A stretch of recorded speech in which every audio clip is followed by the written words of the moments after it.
Valora Radio presenta un programa especial para ti, una estación de Valora Conciencia en los medios. Escúchanos también a través de www.valoraradio.org o en Spotify como Valora el Podcast. Quédate con nosotros. Iniciamos. No tengas miedo al mundo, Él te acompañará. Que con los pies en la tierra hay que caminar y la mirada en el cielo para encontrar que su gracia aquí está. Valora Radio. Familia Valora, muy buenos días, me da muchísimo gusto estar con ustedes. Soy María Amezcua, como siempre todos los viernes aquí en Spa para el Alma. Y si ustedes quieren estar más cerquita de mí, ustedes pueden mandarme un WhatsApp a mi celular, que es el 333-9685-631. Y si ustedes me quieren seguir en mis redes sociales, ustedes se pueden meter en Instagram y me pueden localizar como Mari Amezcua 7. Y el día de hoy, familia Valora, me encanta saber que ya estamos en un día nubladito, ya no está el calorón como antes, y pues me encanta saber que se estén conectando aquí todas y todos ustedes aquí, porque Valora es una luz en medio de la oscuridad, con los pies en la tierra y una mirada al cielo. Y es una fuente de esperanza en donde tú puedes cambiar tu situación a través de tu voluntad. Y pues Valora quiere que ustedes, familia Valora, se sigan capacitando, se sigan instruyendo, se sigan formando en todos estos temas tan importantes. Pero ¿qué creen? Les tengo una sorpresa. Spa para el Alma va a cambiar de horario. Spa para el Alma va a ser, a partir de la próxima semana, va a ser a las 9 de la mañana, porque ahora en Valora todos los días va a ser la misa a las 8 de la mañana. La misa era antes a las 10 de la mañana y ahora va a ser todos los días a las 8 de la mañana. Entonces, a partir de la próxima semana, Spa para el Alma va a ser a las 9 de la mañana. Entonces, no se olviden, próxima semana, 9 a.m., Spa para el Alma. Y pues la reflexión del día de hoy me encantó, porque hoy tenemos que agradecerle a Dios, porque nos ha tocado y nos ha curado. Siempre debemos de estar cerca de Jesús y aunque tengamos momentos de crisis, Él nos cura y nos fortalece. Qué rico saber que en momentos de crisis, cuando no encontramos ninguna solución, cuando no encontramos ninguna respuesta a nuestra crisis, el abandonarnos a Dios es lo que nos va a dar la tranquilidad, la paz. Y muchas veces Dios está en silencio y quiere que afrontemos la crisis, pero cuando más oscuro está, la luz va a salir y vas a encontrar esa respuesta. Y pues el día de hoy ya tenemos a Carlos Castillo, a mi cuñada Irma Meyer, que te mando muchos saludos, a mi hermano Fernando desde Cuernavaca. Y pues, ¿qué creen? Tenemos el día de hoy un programazo. Vamos a hablar acerca de lo que es el trastorno límite de la personalidad. ¿Y por qué creo que estos programas son muy buenos, familia Valora? Porque la verdad tenemos que formarnos. Muchas veces a través de estos programas que son gratis y que ustedes los pueden ver y compartir siempre, ustedes empiezan a capacitar, empiezan a darse cuenta de todos estos trastornos del estado de ánimo, de todas estas circunstancias complicadas y que muchas veces pues decimos, no, pues es que esta persona es así, esta persona pues tiene tal sintomatología, pero pues ya se le va a pasar, ¿no? Ya pasará y tenemos que ser muy conscientes, familia Valora, de poder tener conciencia y abrirnos a conocer todas estas enfermedades mentales, que si bien pues suena muy fuerte, enfermedades mentales, es una bendición saber que tenemos especialistas tan renombrados como mi querido Luis Bernardo, que de verdad aquí él nos va a hablar acerca de este trastorno que muchas veces es complicado de definir, pero que este trastorno límite de la personalidad pues tiene comportamientos, relaciones inestables y afecta gravemente a la persona para controlar sus emociones. Entonces, aquí tenemos a Luis Bernardo, que es psiquiatra, está ya en el tercer año de su especialidad de psiquiatría en el Hospital San Juan de Dios. ha estado en el Centro Estatal de Adicciones y tiene una preparación desde hace muchos años en todo esto de lo que es la psiquiatría. Y además él nos habla de una manera didáctica, de una manera fácil, en donde nosotros podamos comprender de una manera fácil con manzanitas y cuadritos todo lo que son estos trastornos. Y pues Luis, antes de darte la bienvenida, quiero saludar a Tere de Agüero, que nos está viendo desde Querétaro, a Dani Calimayor, que nos está viendo también. Saludos a Betty La Bastida, que nos ve desde Puerto Vallarta. A Laura Córdoba, te mando un besito, querida Laura. A Tessy Nieto, que nos ve desde Culiacán. A la doctora María Antonia López Moraila. Y pues a Connie Gastelum, que nos ve y nos ve desde Hermosillo. Pues Luis, ya tenemos casi 30 personas al aire en estos 7 minutos. Y platícanos, ¿qué es esto del trastorno o rasgo de personalidad? Bueno, Mari, pues primeramente gracias nuevamente por invitarme a tu programa y gracias a tu público tan querido. Yo me siento ya casi en casa. Ya llevamos ya eres familia de Spaparelando. Muchas gracias. Pues mira, para hablar del trastorno límite de la personalidad, como ya habíamos hablado el tema pasado, o la plática pasada que me habías invitado, pues había que identificar primeramente qué es un trastorno de personalidad y qué era la personalidad, ¿no? Entonces, resumiendo básicamente, para hablar de un trastorno en cuanto a la personalidad, pues hay que ver que existe una personalidad que tiene unos rasgos patológicos o de enfermedad o disfuncionales. Para hablar de un trastorno de personalidad, pues dos rasgos característicos sería que la personalidad sea inflexible y maladaptativa. Entonces, entrando en esto, dentro de los trastornos de personalidad del clúster B, que sería donde entra el trastorno de la personalidad emocionalmente inestable, donde también entra el trastorno narcisista, el trastorno antisocial de la personalidad, que son muy importantes, sobre todo el antisocial de la personalidad para identificarlos y protegernos. Está también el trastorno límite de la personalidad y tiene varias nomenclaturas el trastorno límite de la personalidad. Está el trastorno fronterizo, el trastorno, para mi punto de vista, el más ilustrativo sería el trastorno de la personalidad emocionalmente inestable, que así es como lo maneja la CIE. Hay dos criterios o dos entidades que rigen lo que es la patología o la enfermedad mental, en este caso, que sería el DSM, que es el Manual Estadístico Diagnóstico de las Patologías Mentales, y el CIE, que es la nomenclatura internacional. A mí me gusta más la clasificación o el nombre que da la clasificación de la CIE, que es trastorno de la personalidad emocionalmente inestable. ¿Por qué? Porque precisamente el gran parte del cuadro clínico de este trastorno de personalidad son estas emociones inestables, desbordadas, que causan mucha disfunción o mala adaptabilidad en las relaciones interpersonales del paciente. Pero entonces, entrando al tema, se habla de un estado de frontera. Lo que pasa es que nunca se identifica bien, pues, cuál es el estado de frontera. Y para identificar lo que es un trastorno de personalidad fronterizo o límite o borderline, por su nomenclatura en inglés, hay que identificar cuál es esa frontera. Y es un término puramente psicodinámico. Ojo, psicodinámico, no psicoanalítico.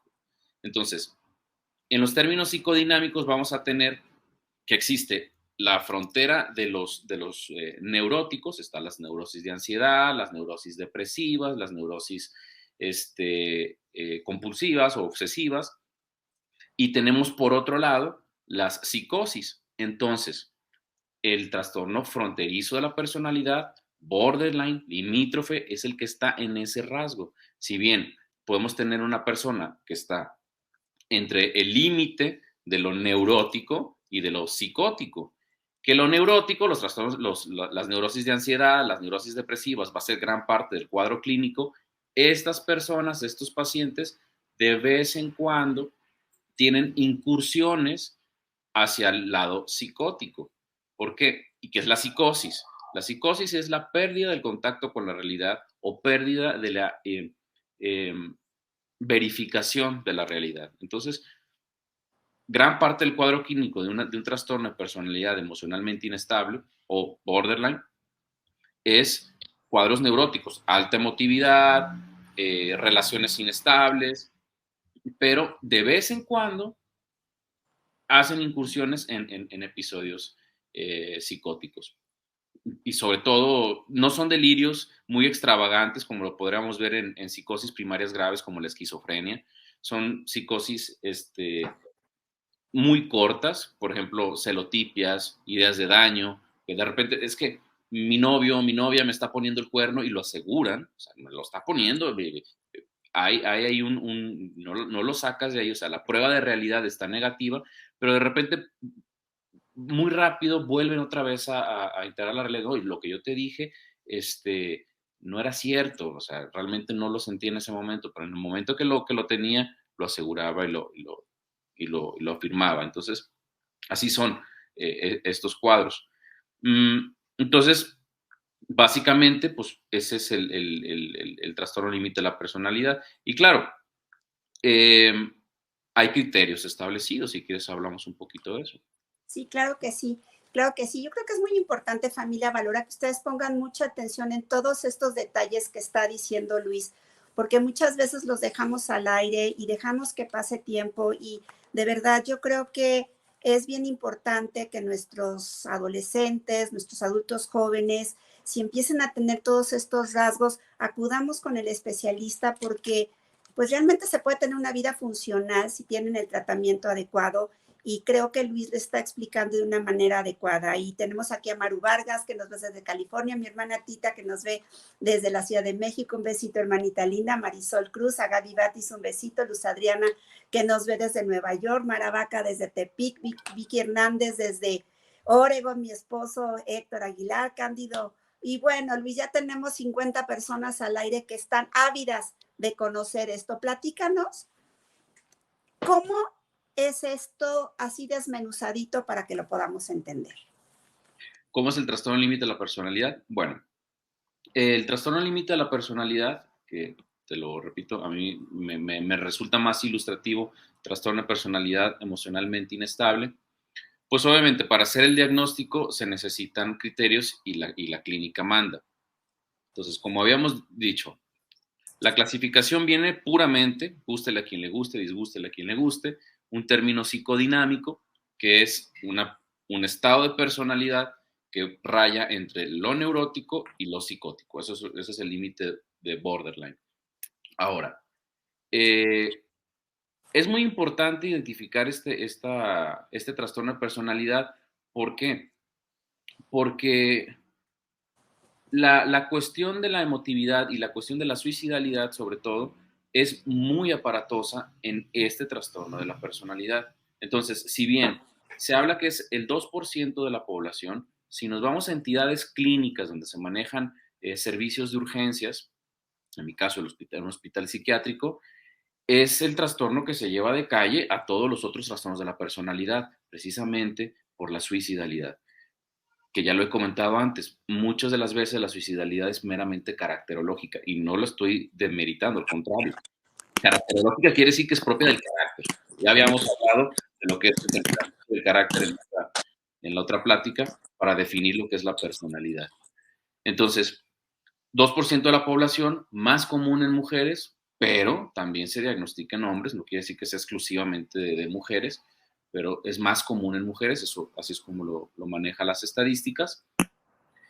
Y cuando nos transpolamos a una población clínica, pues la prevalencia del trastorno de la personalidad aumenta, pero drásticamente. Y vamos a tener que más o menos el 20-25% de todas las consultas que se atienden por suicidalidad en un servicio de urgencias generales puede tener como comorbilidad un trastorno de la personalidad emocionalmente inestable o un paciente con trastorno límite de la personalidad. Comorbilidad es que existe ahí y complica una entidad clínica, una entidad patológica. Entonces, ¿cuáles son los criterios para hacer el diagnóstico de trastorno de la personalidad emocionalmente inestable? Si bien en psiquiatría nos basamos con criterios caracterológicos, ya había comentado también en la otra plática que tuvimos sobre el trastorno de la personalidad en general, que lo más importante ahorita es ver la dimensionalidad de estos criterios. No tanto que los cumplan cabalmente, sino qué tan disfuncionantes son para hablar en cuanto al diagnóstico. Entonces, en el DSM-5, ¿qué nos dice el DSM? El nuevo es el DSM-5, que es un patrón dominante de relaciones interpersonales inestables. Hay también alteraciones en la autoimagen y alteraciones en el estado emocional o el afecto. Estos tres grandes bloques sería lo que define a cabalidad el trastorno límite de la personalidad. Pero también tiene que tener 5 de los 9 criterios que hay y este es el trastorno de personalidad que más criterios tiene, precisamente por lo aparatoso de la situación. Entonces, ¿cuándo se empieza a gestar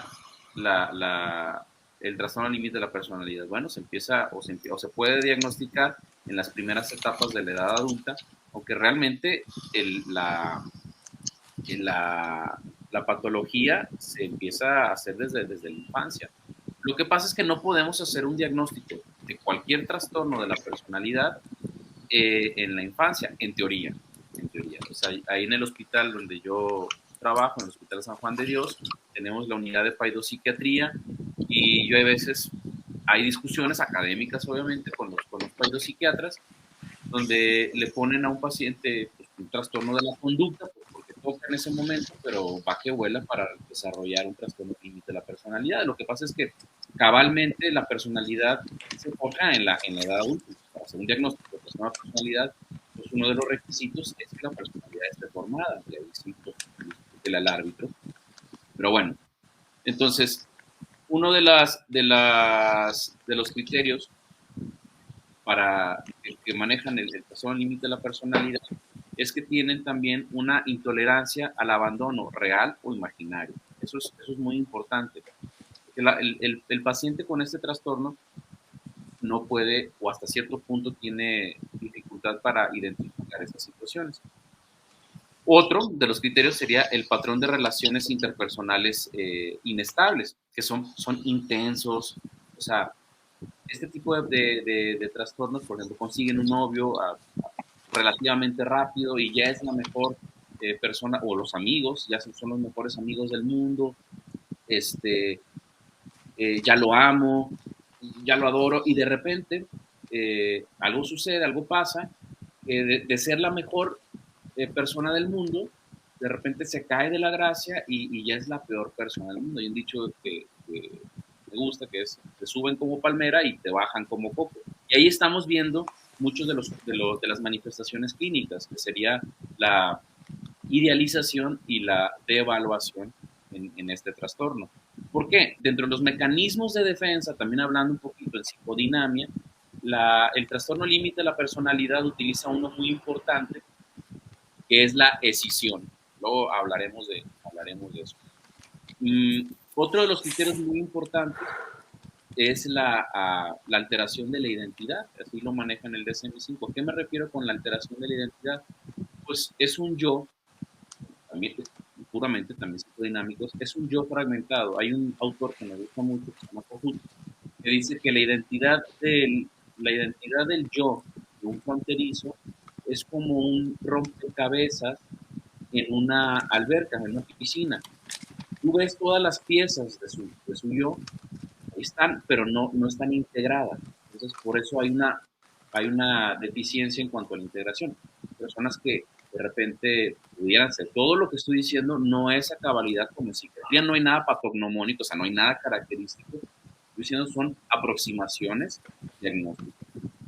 Entonces, este tipo de pacientes están con un grupo de rockeros, me vuelvo rockero, y estoy con un grupo de fresas, trato de ser fresa.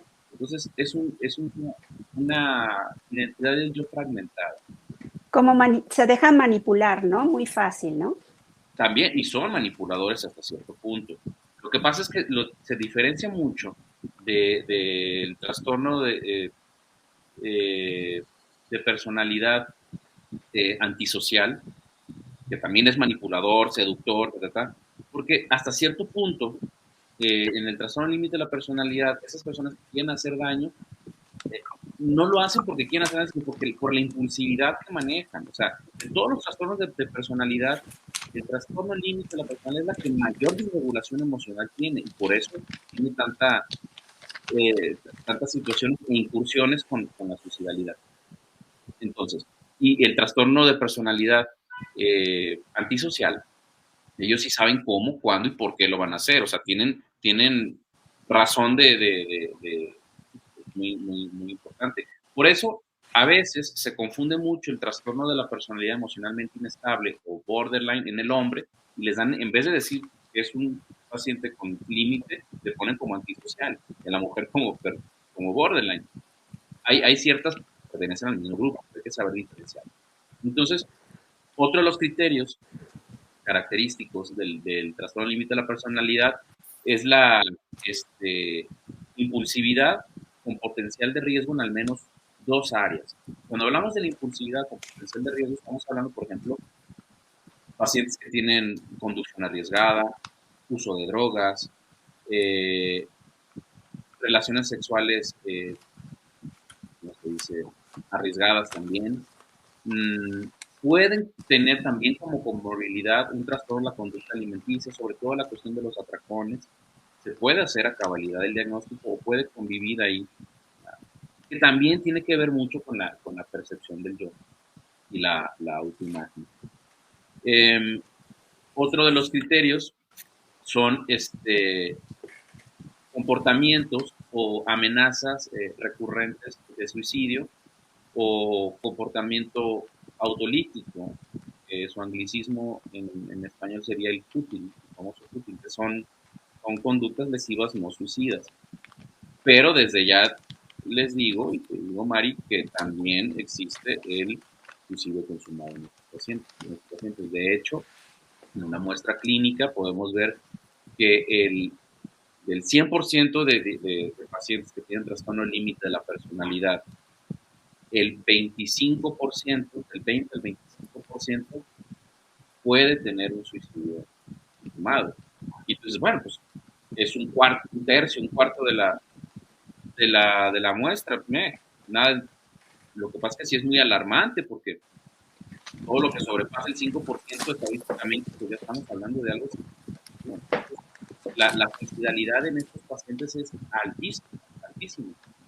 ¿Por qué? Muchas veces esto lo demeritan mucho en los servicios de urgencias, porque son pacientes que tienen recurrencias en los servicios de urgencias por intentos previos de suicidio, nunca se les da la atención adecuada. Entonces, lo demeritan, y eso es muy alarmante, porque perpetúa la conducta del paciente fronterizo. Y a mí a veces me baja mucho el ánimo que médicos, como se nos olvida que en la medicina, yo los invito y les digo, si tú me vas a los criterios para medir el riesgo suicida, en todas las escalas que tú manejes del riesgo suicida, te manejan los intentos previos como algo alarmante, como un puntaje extra. Entonces, ¿en qué cabecita o en qué momento se les quitó el chip de que mientras más intentos tenga un paciente suicida, pues menos lo quiere hacer? Y entonces ahí viene también el estigma, ¿no? Pues es que nomás viene aquí con su show, no se quiere matar, a lo mejor solamente está ahí manipulando y no. ¿Por qué? Porque también el método suicida va a ir aumentando en cuanto a letalidad. Entonces, yo siempre digo esto, tanto va al cántaro el agua hasta que lo logra. Claro. No podemos socavar la conducta suicida de un paciente fronterizo, porque realmente hay una situación clínica relevante que amerita una atención clínica. E independientemente, Mari, por ejemplo, si estamos hablando de la manipulación, pues puede que haya una cuestión de manipulación. ¿Por qué? Me intenté suicidar para afianzar la relación con mi novio, o porque mis papás me hicieron enojar y mi impulsividad, que es propiamente del trastorno, me tomé las pastillas, ¿verdad? Pero a ver, tú no puedes saber lo que estaba pensando en ese momento el paciente. A veces piensan que el psiquiatra o los que nos encargamos de la salud mental tenemos como una especie de sexto sentido, de saber leer las mentes, y no es cierto. Entonces tú no puedes socavar la intencionalidad del paciente que lo realizó en ese momento. Y vuelvo a lo mismo, póngale, ok, fue por alguna manipulación para afianzar al novio. Dime qué tan grave o qué tan mal tiene que estar la integración de la realidad y la integración emocional de ese paciente para llegar a ese recurso para poder hacerlo. Entonces también es una cuestión. Lo que pasa es que también el mismo paciente, ya me llegan a mí, por ejemplo, en urgencias, y yo le comento, bueno, te tomaste tantas pastillas. No, doctor. Lo que pasa es que yo no me quería, lo que pasa es que yo quería descansar, yo quería dormir. Entonces yo no puedo decir, váyase para su casa, no quería hacerlo. No, tampoco yo puedo caer en esa cuestión, porque vuelvo a lo mismo. Tú no sabías lo que estaba pensando ese paciente en ese momento. Y yo, para descansar, tomándote tantas cantidades, es una entidad. Lo que pasa es que ya que están en el servicio de urgencias, ya saben lo que se les viene, un internamiento psiquiátrico, pues no deja también de ser angustiante.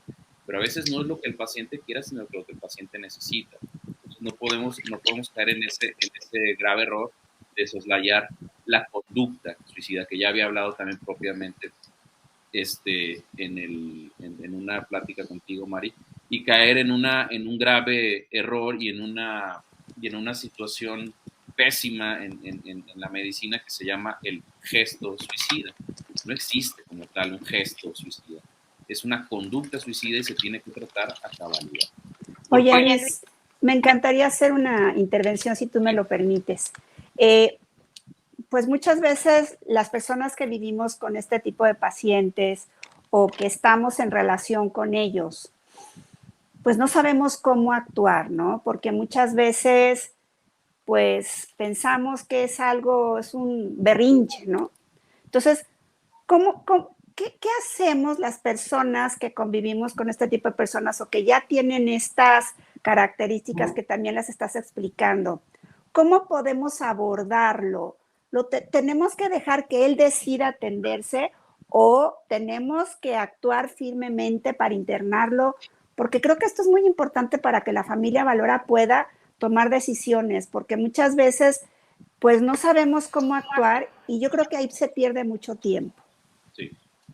¿Cómo podemos actuar? Bueno, propiamente desde la identificación de las conductas, ¿no? Para poder identificarles cuáles son a cabalidad y cuáles son los que tienen el potencial de riesgo. Obviamente las más aparatosas y lo más pertinente, pues lo que vamos a empezar a ver son las conductas de riesgo en cuanto a manejo compulsivo, la irritabilidad, que se ponen en situaciones de peligro, que son muy confrontativas, que se andan peleando luego al rato en la calle, en la casa, todo eso que se identifica obviamente, pues porque ¿qué está pasando? ¿Por qué anda tan irritable? ¿Por qué es tan explosivo este paciente? Porque son cambios de humor muy explosivos y son ultradiana. ¿A qué me refiero? Que son estas variaciones del estado de ánimo son muy rápidas. Por eso a veces los confunden con, es que eres bipolar, porque de repente estás feliz y ya te enojaste y ya hiciste un desastre y ahorita ya estás comiendo palomitas, viendo una película y todo. Es bipolar. No, eso no es bipolaridad. Que si bien lo digo, puede existir un paciente con trastorno afectivo bipolar y también como comorbilidad un trastorno límite de la personalidad. Son cosas muy diferentes pero que sí pueden convivir en una misma entidad que es un ser humano. Y eso obviamente complica más. Entonces, ¿qué es lo que podemos hacer primero? Validación de lo que está sintiendo el paciente. Porque obviamente la persona no lo hace por berrinche, por capricho. Independientemente de que pueda o no pueda, como todos los humanos, pues, ¿quién no ha manipulado, quién no ha mentido en esta vida? Es obvio, todo lo podemos hacer. Pero lo hace desde una visión patológica de un trastorno de personalidad. O sea, su personalidad es inflexible, mal adaptativa, sobre todo en las relaciones interpersonales. Entonces, identificarlo, la validación, entender cuáles son los motivos. No decirle, ay, no, es que ya viene con su show, ya viene a hacer su berrinche, o lo llevan a la fuerza. En algunos casos, sí se tiene que intervenir con la fuerza ¿Por qué? Porque si lo dejamos al libre albedrío, si lo dejamos a la capa, el paciente se va a suicidar o va a tener alguna situación de riesgo. O sea, una persona, yo no creo que nadie que te importe no vas a actuar con eso. Y sobre todo con la conducta suicida. Pero, por eso yo y hago mucho énfasis en esto. Yo estoy haciendo el examen mental, que es el examen mental, cuando uno ve cuáles son la integración de las capacidades mentales, de todo esto. Si el paciente me llega referido a una clínica de IMSS, de urgencias, porque tuvo un intento suicidio, pues intentó cortar las venas, cuando me llega al consultorio me dice, y de lo más tranquilo, el paciente está autínico. O sea, bien, autismo quiere decir que el afecto no se ve alterado, y me dice, no, yo no quise matarme. Yo no puedo cometer el error de ponerle, paciente no tiene ideación suicida. Lo que pongo es, niega ideación suicida, que es muy diferente, muy, muy diferente. ¿Por qué? Por lo mismo. Yo no puedo aseverar que el paciente yo no sé lo que el paciente está pensando. El pensamiento es un síntoma, y como eso hay que recalcarlo, ¿sí? Recalcarlo. El pensamiento siempre es un síntoma, entonces yo lo pongo niega, pero ya hay un antecedente. Ahora, ¿cómo podemos actuar? Pues esto, el reconocimiento y todo. Sin embargo, lo que yo trato mucho con mis pacientes, y es un tema que me gusta porque esclarece muchas situaciones, y sobre todo con los trastornos de la personalidad, que es la que llega a la familia, es que tienes que echarle ganas, o sea, lo tienes todo, tienes casa, y sí es cierto, muchas de las veces no hay una deficiencia ni económica ni nada, pero sí una deficiencia, porque dentro de la génesis de los trastornos de personalidad, y sobre todo son los traumas tempranos, el estrés temprano, las situaciones familiares, más que las sociales, por alguna razón. Entonces, todo este sistema se empieza a alterar, el sistema bioquímico y tal. Yo lo que manejo con ellos es la prospección, porque tiene razón. Yo no puedo, ante el pensamiento, yo no puedo, y ante la decisión de un paciente, yo no puedo hacer absolutamente nada, pero sí puedo utilizar la persuasión, la integración y manejar lo que es la conciencia de enfermedad, el insight, el CEPA, y la prospección. Porque, y es obvio, el índice de suicidios aumenta después de una hospitalización psiquiátrica, y después de una hospitalización después de un intento suicida. Así se maneja. ¿Por qué? Yo no puedo actuar sobre la decisión de una persona, Mari. Tú no puedes hacer nada. No puedes hacer nada, ni Dios. Está libre albedrío. ¿Me explico? Pero lo que yo manejo mucho es la prospección. ¿Qué es la prospección? Identificar, poner las cartas sobre la mesa. A ver, fulanito de tal, estás tomando de más, tienes uso de drogas, estás metido en problemas. No, la confrontación hasta cierto punto, pero una confrontación mediada que los terapeutas y los psicólogos saben a qué me refiero. Pero poner las cartas sobre la mesa. O sea, has caído 5 veces en urgencias por lesiones, tienes este tipo de... No hay una buena relación con tu pareja, ya llevas 3 matrimonios. Vamos, o sea, tu estado de ánimo está afectado, estás en un síndrome depresivo. O sea, que el paciente identifique que tiene un problema y qué va a hacer al respecto. Desde ese punto podemos hacer muchísimo. Por eso, dentro de los trastornos de la personalidad no hay un tratamiento farmacológico específico. Manejamos lo que serían los síndromes subsecuentes de la misma patología. Trastorno depresivo, un trastorno ansioso, en la medida de las cuestiones psicóticas, la inestabilidad, eso sí, pero el tratamiento específico para los trastornos de personalidad y más este tipo de trastorno limítrofe es la psicoterapia. Y sí, es dejar la conciencia de enfermedad y la prospección, sobre todo. Fíjense, familia Valora, aquí me encantaría que ustedes también tomen conciencia que las medicinas no son mágicas. Las medicinas ayudan a tener una bioquímica cerebral estable, pero el tratamiento tiene que ser en combinación con la terapia porque el médico va a ayudar a que la bioquímica cerebral y los neurotransmisores cerebrales están en equilibrio.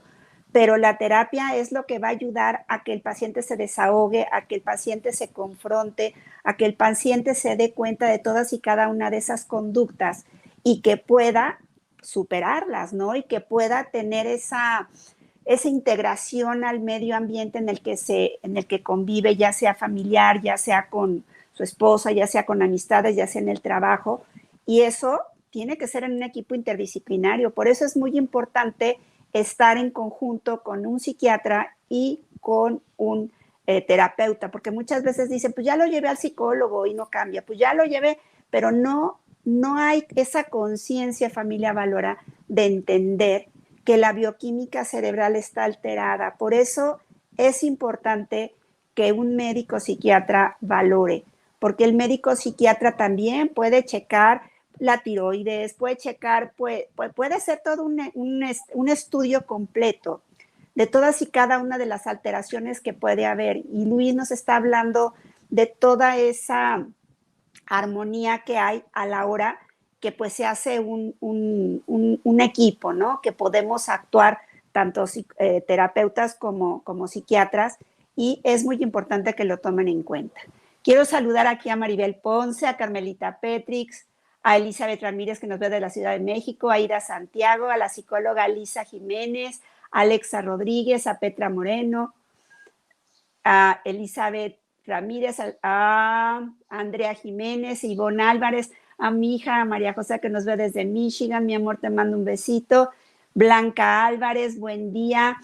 Y Maru Vargas, pues bueno, Luis, tenemos casi 70 personas al aire que están aprendiendo de esto, de Reynosa. Roxana Hernández, Sonia nos está viendo desde Chicago, ¿no, Luis? Ya tienes muchos fans por todo Estados Unidos y aquí en el país. Tu madre, aquí eres la famosa.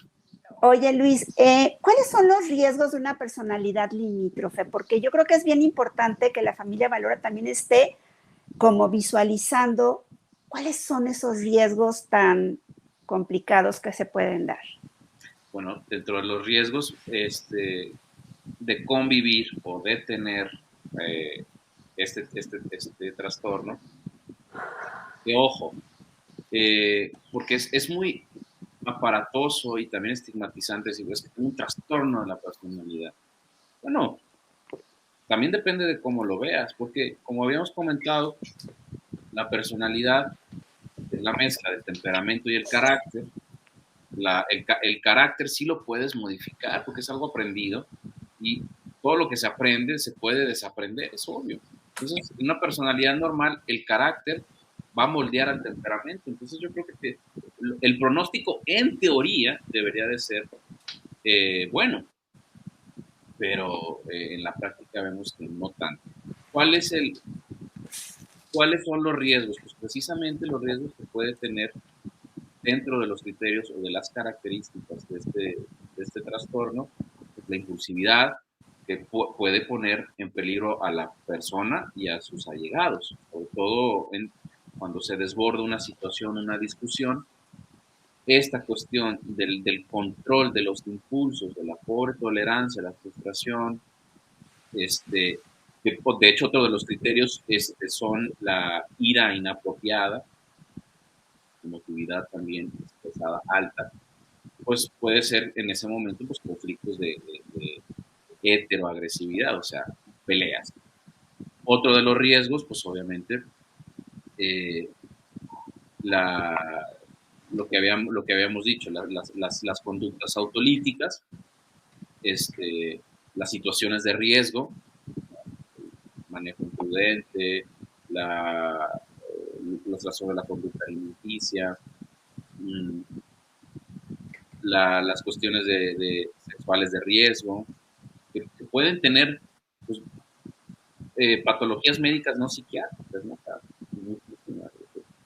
Enfermedad de transmisión venérea, uso de drogas, sobre todo por lo mismo. El uso de drogas que se va haciendo todavía más complejo el diagnóstico y se va haciendo cada vez más grueso. También tienes un trastorno por consumo de sustancias, VIH, muchas cosas. Y bueno, También noto que se me estaba pasando de los criterios de diagnósticos de este trastorno, que si bien uno pensaría que es la impulsividad en los pacientes, que, como te comento de nuevo, dentro de todos los trastornos de personalidad, este es el que más disregulación emocional tiene, son más aparatosos, más explosivos.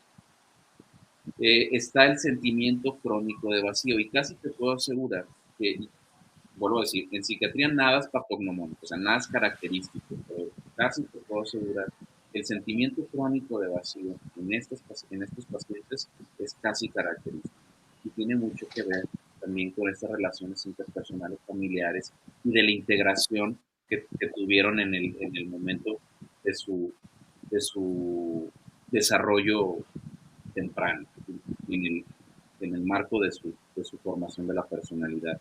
Entonces, imagínate, porque también no nomás es, cuando uno habla de una patología, y más cuando alguien lo tiene, se torna como a juzgar, como que y no es así. Estas personas eh, sufren demasiado, y ellas, y así es, se autoperciben como incomprendidas, y hasta cierto punto sí. ¿Por qué? Porque cuando caen urgencias, pues ahí viene la del show. Cuando llegan con un médico, y además, inclusive en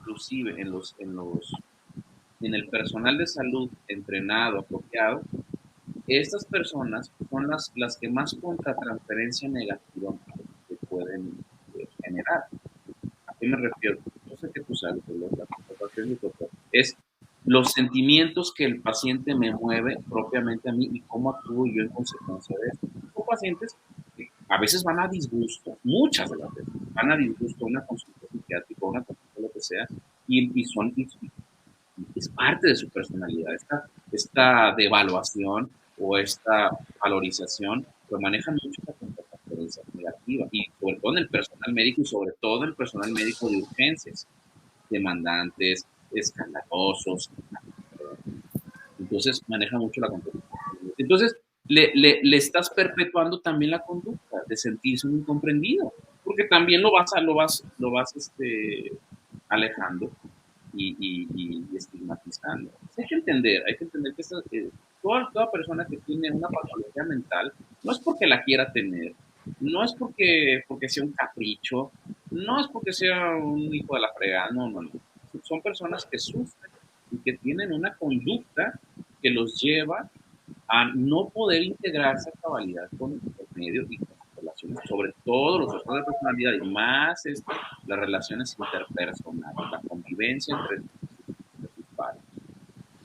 Y fíjate, Luis, que aquí es importante que la familia Valora esté como en ese conocimiento, porque muchas veces, como tú dices, juzgamos a este tipo de personas y su autoestima cada vez es más baja, ¿no? Entonces, yo sí creo, familia Valora, que si ustedes están teniendo alguna situación como la que está platicando Luis en su persona, o tienen algún conocido, pareja, hijos, familiares, que están teniendo todos estos tipos de sintomatologías, es necesario que ustedes tomen acción, porque el tiempo es muy importante para que ustedes se den cuenta y y hacerles saber a esa persona que necesita ayuda. Yo creo que aquí también es importante trabajar la humildad, ¿no? Porque muchas veces estas personas se sienten humilladas, y hay que diferenciar lo que es la humildad y lo que es la humillación, ¿no? Porque muchas veces uno, al juzgar, la persona se siente humillada, pero cuando con humildad podemos transmitir pues esos detalles que están causando molestia en la integración familiar, pues yo creo que podemos lograr muchas cosas. Yo creo que podemos ayudar a que podamos tener de una manera mucho más fácil y menos complicada de recurrir al médico especialista, en este caso, pues con Luis, con el psiquiatra, al Hospital San Juan de Dios. Y creo que es importante, Luis, que nos digas a dónde te podemos localizar o dónde puede ir todas estas personas que necesitan ayuda o que se están dando cuenta de que pueden tener un rasgo similar. ¿A dónde pueden? Bueno, primeramente identificar bien. O sea, yo quisiera aquí aclarar una situación. Bueno, cualquier especialista o cualquier persona que se maneja con la salud mental, psicólogos, psiquiatras. Pero en casos de urgencia, sobre todo en un intento suicida, lo más importante es caer en una unidad de urgencias, obviamente para estabilizar al paciente. A mí me tienen a la orden, también estoy ahí dentro de mi programa de especialización, estoy en urgencias psiquiátricas del Hospital San Juan de Dios, también estamos en consulta externa, también en el Hospital San Juan de Dios. ¿Nos puedes dar tus datos, por favor? Pues sí. A ver, yo se los doy, que ya los tengo apuntados. Gracias. A ver, familia Valora, papelito y lapicito para poder apuntar. Gracias. El Hospital San Juan de Dios, sí, el área de urgencias, ustedes se pueden comunicar al 33 36 33 07 30. Les repito el teléfono 33 36 33 07 30. Y el teléfono particular de WhatsApp de Luis, mándenle mensajes porque él está todo el día ocupado y ya después se comunica con ustedes. Mándenle un WhatsApp al doctor Luis Bernardo García López. Es el 33 32 39 37 36. Lo repito, 33 32 39 37 36. Y Luis, tú das consulta presencial y también puedes dar en algún momento dado consulta en línea si hay personas que están fuera de Guadalajara, ¿verdad? Sí, sí, claro, o sea, se puede hacer la integración en consultas en línea, sobre todo consultas de seguimiento, pero podemos hacer evaluaciones en línea. Es la ventaja de esta era digital. Entonces yo no soy un cirujano que te tengo que operar, sino podemos hacer sí, claro que sí. Perfecto, Luis. Pues danos tips, danos ideas para terminar este tema tan importante, porque creo que nos tienes que dar como un pronóstico. O sea, el tratamiento ya nos hablaste. ¿Cuál es el pronóstico de este tipo de personas? Bueno, el pronóstico tiene que ver también, va encaminado mucho a la severidad del cuadro clínico, al tiempo de evolución y a la conciencia de enfermedad y a la prospección. Es variado. Si me preguntas a cabalidad cuál es el pronóstico de un trastorno de la personalidad emocionalmente inestable, borderline, fronteriza, te diría que es reservado. Tiene mucho que ver cómo sea la integración propia del paciente. Ahora, bien intervenido el paciente, con una buena atención psicoterapéutica, un buen manejo farmacológico por parte de psiquiatría y también médico, el pronóstico en teoría debe de ser bueno, pero vuelvo a lo mismo.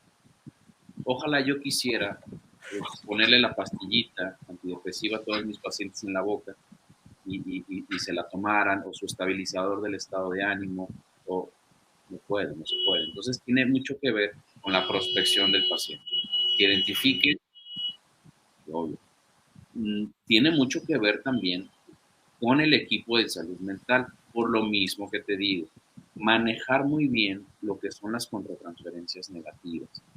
Entonces, si un paciente hace un adecuado rapport, tú haces un adecuado rapport con tu paciente, ¿qué haces el rapport? La relación médico-paciente, podemos llegar a acuerdos, entendimientos que mejoran mucho el pronóstico del paciente, en teoría.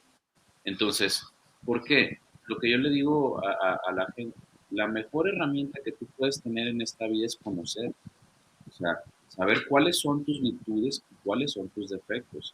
No encasillándote en tus defectos, no culpabilizando, porque el manejo de culpas es muy complicado, pero también exaltando y viendo cuáles son tus factores protectores y sobre esos irte para incrementarlos. ¿Cuáles son tus factores protectores? ¿Cuáles son tus factores de riesgo? Hay que también identificarlos. Entonces, tips pues obviamente yo creo que es que la psicoterapia yo creo que es como ir al súper, respirar, o sea, yo creo que todo el mundo necesitamos hasta cierto punto psicoterapia enfocado a la... Y en este mundo ajetreado en el que vivimos, yo creo que es una manera muy bonita de poder desahogarse, o sea, como ir al gimnasio, ¿no? Los psicólogos, todos los que están en el ámbito de la salud mental, son grandes compañeros y grandes herramientas en esto. El psiquiatra se deja, muchas veces piensan que el psiquiatra se deja para los casos más complicados, para la locura, y no necesariamente, o sea, yo he atendido pacientes que no les dejo medicación, o sea, ese es otro gran estigma. Llegan con el psiquiatra, ya me va a dejar medicamento. No, puede identificar un síndrome depresivo y sobre todo, y vuelvo a lo mismo, para los trastornos de personalidad no hay una medicación exacta. Lo que pasa es que ya llegan con el psiquiatra cuando la cosa está muy complicada, cuando ya hay un síndrome depresivo establecido, cuando son síntomas ansiosos o síndromes ansiosos muy aparatosos, o la inestabilidad afectiva es muy fuerte. Entonces, claro, le hacemos recurso a los psicofármacos, que son excelentísimos. Gracias a ello, esta especialidad y la salud mental ha avanzado a pasos agigantados, tampoco hay que tenerles miedo. Pero yo creo que vuelvo a lo mismo, la psiquiatría y más la medicina y la salud en general, tenemos que volver a lo básico, back to the basics, que sería buena alimentación, buenos hábitos del sueño, ejercicio y actividades recreativas, la socialización, buscar un sentido de vida, tener un plan de vida y enfocarse en eso. Y creo que aquí es bien importante que nosotros como padres de familia observemos cuáles van a ser los cimientos que les vamos a dar a nuestros hijos desde chiquitos. Tú decías anteriormente la diferencia de lo que es el carácter y el temperamento, ¿no? Entonces, yo sí creo que el medio ambiente funcional puede ayudar bastante cuando ya se trae genéticamente, pues, algunos rasgos, ¿no? Entonces, no duden, familia Valora, en estar al pendiente en esos cimientos, porque la infancia van a ser los cimientos para poder tener una adolescencia y una vida adulta pues en equilibrio, ¿no? Entonces, si tú tienes hijos chiquitos, si tú eres abuelita, si tú ves algunas circunstancias en las cuales pues hay ciertos puntos en los cuales no ves que va acorde todo esto de una manera funcional, no dudes en buscarnos. La verdad, yo creo que ahora, Luis, tenemos unas creencias más facilitadoras y ya no es pecado, ya no es callado ir al psiquiatra o ir al psicólogo. Yo creo que es una inversión, como tú bien decías, que es una inversión maravillosa, como ir al gimnasio, como ir al súper, como ir al dentista, como ir a una revisión de salud. Vayan al especialista, familia Valora, no duden, de verdad es una inversión maravillosa el que ustedes puedan hacer esto. Pues Luis, nos quedan escasos 2 minutitos. ¿Con qué quieres terminar el tema? Pues ¿con qué será bueno? Con lo que estábamos comentando. Básicamente sí, la crianza es un factor muy importante en el desarrollo, sobre todo de los trastornos de personalidad, por lo mismo que decíamos. ¿Cuándo se empieza a gestar la personalidad? Pues desde que uno nace. Cuando se cristaliza, se concretiza, hay 4 etapas muy importantes que ya las mencioné antes, pero es en la etapa adulta. Entonces, la infancia es una etapa muy importante. ¿Y dónde transcurre gran medida la infancia? Pues en el núcleo familiar. Y sí, cierto, en esta cuestión de los trastornos, sobre todo el trastorno límite de la personalidad, los factores en contra familiares un medio ambiental familiar adverso es lo que en gran medida es la génesis y la perpetuación de los síntomas del trastorno de personalidad límite. También los factores ambientales externos, es obvio, pero en gran medida los factores familiares. ¿Por qué? Porque estamos hablando del trauma temprano y todas estas cuestiones tienen un impacto negativo en el sistema nervioso central, liberación de cortisol, activación del sistema simpático, toda esta cascada que no voy a dar una clase de esto, pero sí hay una fisiopatología, sí hay un componente médico muy importante que después se transforma a las cuestiones de personalidad. Entonces, cuidar mucho lo que es el ambiente familiar, las buenas relaciones interpersonales Obviamente no una familia de esas sobreprotectoras, no. O sea, ahí hay que abogar al dicho, ni tanto que quema el santo, ni tampoco que no lo alumbre. Hay que estar pendiente de la familia, hay que estar pendiente de los hijos, hay que estar pendientes como cualquier papá, ¿no? Pero no tanto que los ahoguen ni los asfixien ni nada. Las libertades, el compromiso, la comunicación es muy importante.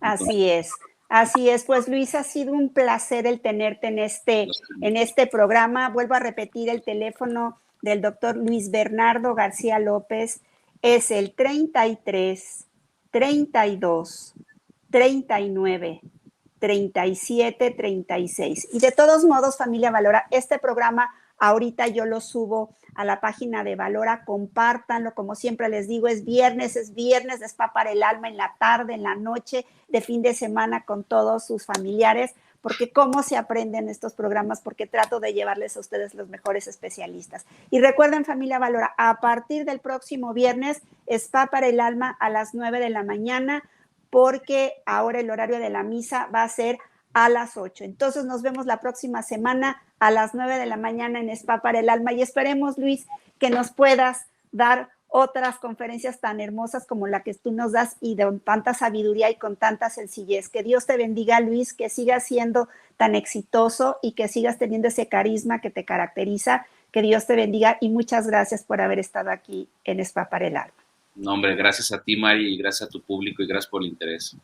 A sus órdenes, Spa para el Alma. Que Dios los bendiga. Nos vemos la próxima semana. Gracias a todos los invitados. Gracias por todos sus comentarios. No me alcanza el decirlos a todos los comentarios, pero les mando un beso con mucho cariño y nos vemos el próximo viernes en otra emisión de Spa para el Alma a las 9 de la mañana. Que Dios los bendiga y les mando un abrazo con todo cariño. Hasta la próxima. Bye. Iniciamos. No tengas miedo al mundo, Él te acompañará.